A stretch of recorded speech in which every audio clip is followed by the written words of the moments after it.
A psicologia nasce da filosofia e tudo aí, astronomia, matemática, música nasce da filosofia. A filosofia, ela te amplia demais, porque ela te leva a reflexões. E ela que te põe nessa posição de observador, de perguntar o porquê das coisas. E aí eu acho que é uma arte fantástica. Talvez essa seja a grande questão em relação a pessoas. É você conseguir ter esse posicionamento de se perguntar o porquê sem julgar. Uhum. E quem faz isso é a filosofia. Então a filosofia nasce da arte do espanto, né? A filosofia é a ciência do espanto. Como que a filosofia nasce? Tales de Mileto estava andando aí de bobeira, cai dentro de um buraco e passa a noite dentro desse poço. E a única coisa que ele via era o buraco do poço. Ele olhou para cima. Olhando para cima, ele se espantou com os astros, com as estrelas. E ali nasce a filosofia, ali nasce a reflexão. Então a filosofia, ela te dá esse posicionamento de afastamento e reflexão. Então um filósofo, dificilmente ele vai julgar condições, opções das pessoas. Ah, fulano usa isso, fulano faz aquilo, fulano transa com um beltrano. O filósofo, ele não está a serviço do julgamento, ele está a serviço da observação. Quer coisa melhor para trabalhar com o ser humano do que isso? A arte da observação? É. Verdade. A filosofia é a arte da observação e a arte do espanto, do não acostumar-se. Então, a cada nova possibilidade de pessoa, a filosofia vai te dar esse afastamento. E isso eu sempre achei fantástico. Por que eu escolhi filosofia? Eu tinha um tio que ele entrou no seminário.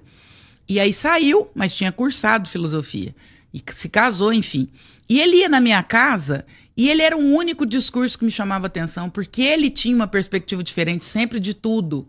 Então ele falava de política, ele falava de comunismo, mas ele falava de progressismo, ele falava de tudo ali, e uma visão muito lúcida, sem julgamento, sempre sem julgamento. E eu falava, eu quero ser isso. Quando eu crescer, eu quero ter essa leitura de mundo. E a filosofia é uma paixão. Eu entendo, eu gosto muito de conversar com gente que estuda, que se dedica, o que gosta de filosofia, justamente por causa desse afastamento para falar das coisas, sabe? Porque eu também, eu gosto disso, eu gosto de quando a gente é capaz de... Porque eu acho que isso ajuda a gente a desenvolver o pensamento crítico no fim das contas. É isso. Né? E o pensamento crítico está meio em falta de uma forma geral, né? A gente está vendo uma sociedade que segue seus heróis de uma forma cega. Se a gente for falar do ponto de vista político... Exatamente. É a falta do pensamento crítico que faz com que a gente se encaixe tão cegamente numa caixinha. Qualquer coisa. E é tão interessante quando você traz essa palavra pensamento crítico, porque essa é a arte do filósofo, é o pensamento crítico.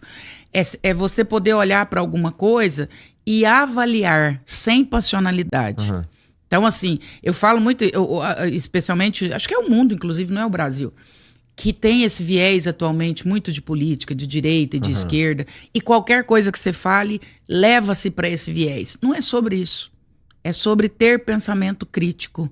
É sobre olhar o que é bom e o que é ruim, em todas as possibilidades, em todas as perspectivas. E ainda ir um pouco mais além, né? O que é bom e ruim para mim. Porque o bom e ruim para mim pode não ser bom e ruim para você. É verdade.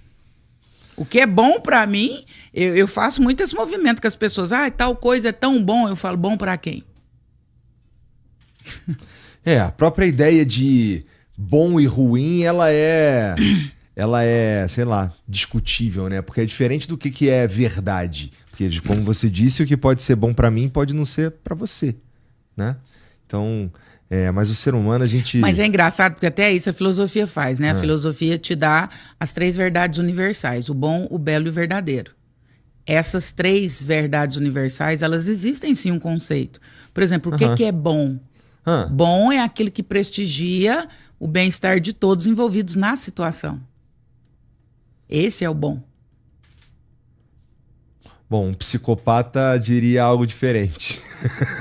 Tá vendo que isso, o que ele chama de bom não é bom? É um bom dele? É aquela história da piada. A piada é boa quando todo mundo ri. Quando alguém está sendo ofendido, já deixou de ser piada.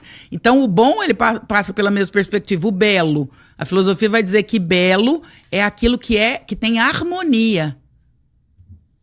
O belo é o harmonioso. Aristóteles vai dizer isso. Quase a harmonia divina. Tanto que quando alguém é bonito, você fala, nossa, fulano é uma deusa. O belo é aquilo que tem uma harmonia que aponta para o divino. Quando você pega a natureza é extremamente harmônica. Você olha uma montanha, você olha um mar, você olha extremamente harmônica. Então, o belo é aquilo que traz harmonia. Tanto que as estátuas gregas, consideradas as mais belas da humanidade, elas tinham padrões estéticos harmônicos, 100% harmônicos. Então, até isso, a filosofia, ela foge da subjetividade. Todo mundo acha que filósofo é nego viajadão. Pelo contrário, filosofia, ela te dá muitas firmeza de entendimento e ela te leva para fora da subjetividade. O que é, o que não é, não é. Mas deve ter tido vários desses conceitos aí que foram desafiados ao longo da história da filosofia. Foram e são, né, até hoje. E é isso que é maneiro, né? A possibilidade de desafiar esses conceitos aí.